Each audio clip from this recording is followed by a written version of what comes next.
మాజీ మంత్రి వైఎస్ఆర్సీపీ నేత కొడాలి నాని కాలు దూవుతున్నారు. కాచుకోండి అంటున్నారు. తమకు ఒకట్టు పెడితే రెండెట్లు వేయడం ఖాయం అన్నట్టుగా హెచ్చరించేస్తున్నారు. ఆయన ఎక్కడా తగ్గేదేలే అన్నట్టుగా వ్యవహరిస్తున్నారు.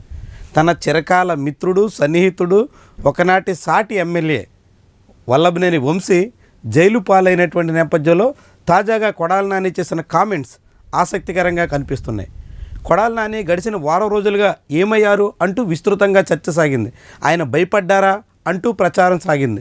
ఆయన బయటికే రావట్లేదు, అజ్ఞాతంలోకి వెళ్ళిపోయారు అంటూ కొన్ని మీడియా సంస్థల్లో కథనాలు కూడా వచ్చాయి. ఇవన్నీ పక్కన పెట్టి ఆయన హఠాత్తుగా ప్రత్యక్షమయ్యారు. ప్రత్యక్షం అవ్వడమే కాదు, తాను ఎక్కడా తగ్గేదే లేనట్టుగా మాట్లాడుతూ వస్తున్నారు. ఒక కేసు పెట్టి ఏం చేస్తారు? ఒక కేసు కాదు, 2 కాదు, 3 కాదు, ఎన్ని కేసులైనా పెట్టుకోండి, తాము మాత్రం ఇలాగే వ్యవహరిస్తామని చెప్తున్నారు. వల్లభనేని వంశీని తప్పుడు కేసులో జైలు పాలు చేశారని, అంతకన్నా ఇంకేం సాధిస్తారని ఆయన ప్రశ్నిస్తున్నారు. జైలు పాలు చేసిన తర్వాత నెలకో 2 నెలలకో ఎప్పుడొకప్పుడు ఆయన బయటకు రాక తప్పదు, మళ్ళీ మేమంతా రాజకీయాలు చేయక తప్పదు అన్నట్టుగా ఆయన చెప్పుకొచ్చారు. అంతేకాకుండా తాము చివరి వరకు, ప్రాణం ఉన్నంత వరకు జగన్ వెంటే ఉంటామని, జగన్ అధికారంలోకి వచ్చిన తర్వాత ఇప్పుడు తప్పుడు కేసులతో పెడుతున్నటువంటి వాళ్ళందరికీ కూడా తగిన శాస్తి తప్పదని ఆయన కూడా హెచ్చరిస్తున్నారు. ఇదంతా చూస్తే ఆసక్తికర పరిణామంగా కనిపిస్తుంది. కృష్ణా జిల్లా నాయకులకి అరెస్టులు, కేసులు, జైళ్ళు ఇవేమీ కొత్త కాదు. వైఎస్ జగన్ అధికారంలో ఉండగా తెలుగుదేశం పార్టీకి చెందిన ప్రస్తుతం మంత్రిగా ఉన్న కొల్లు రవీంద్ర, అదేవిధంగా మాజీ మంత్రి దేవినేని ఉమ, పట్టాభి ఇలాంటి వాళ్ళందరూ కూడా వివిధ రకాల కేసుల్లో అరెస్ట్ అయ్యారు.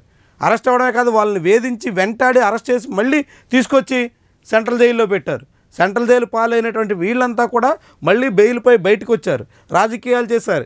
ఇప్పుడు అధికార పార్టీలో ఒకరు మంత్రిగా, ఒక నామినేటెడ్ పోస్టులో చైర్మన్గా ఇతర రకాల పదవులు అనుభవిస్తున్నారు.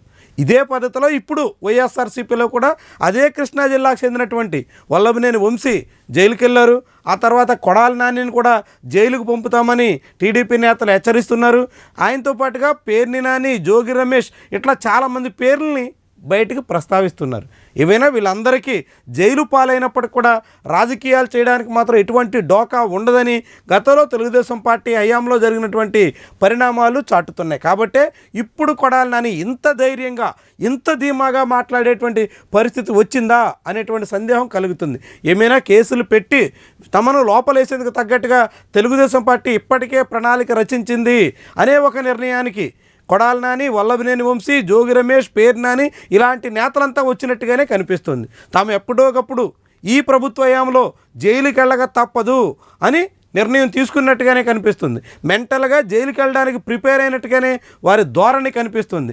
జైలుకి వెళ్ళినప్పటికీ కూడా తమ రాజకీయ జీవితానికి కానీ ఎటువంటి తమ భవిష్యత్తుకు కానీ డోకా ఉండదని వాళ్ళంతా అంచనా వేస్తున్నట్టుగా కనిపిస్తుంది. తాము అధికారంలోకి వచ్చిన తర్వాత వీటన్నిటికీ ప్రతీకారం తప్పదని, అంతకంతా ఉంటుందన్నట్టుగా హెచ్చరిక చేస్తున్నటువంటి ధోరణి కానీ, మాటల్లో వ్యక్తమవుతున్నటువంటి ధీమా కానీ, తాము చేయబోతున్నటువంటి పనులకు సంబంధించి చేస్తున్నటువంటి హెచ్చరికలు కానీ అన్నీ చూస్తుంటే వైఎస్ఆర్సీపీ నేతల్లో ఎక్కడా లేనంత ఆత్మస్థైర్యం కనిపిస్తోంది. అయితే ఇదంతా కేవలం పైకి మేకపోతు గాంభీర్యం ప్రదర్శించడమా, లేకుంటే నిజంగానే జైలుకి వెళ్ళేందుకు, శిక్షలు అనుభవించేందుకు, ఎలాంటి కేసులైనా ఎదుర్కొనేందుకు సన్నద్ధమై ఉన్నామనేటువంటి సంకేతం పంపించడమా? ఏమైనప్పటికీ కూడా కొడాలి నాని మాత్రం ఆసక్తికరమైనటువంటి కామెంట్ చేశారు. ఎంతకైనా సరే సిద్ధమైనట్టుగా చెప్పుకొచ్చారు. అదే సమయంలో జగన్మోహన్ రెడ్డి అధికారంలోకి వచ్చిన తర్వాత అన్నింటికీ ఖచ్చితంగా సమాధానం ఉంటుందనేటువంటి ధీమాను వ్యక్తం చేశారు.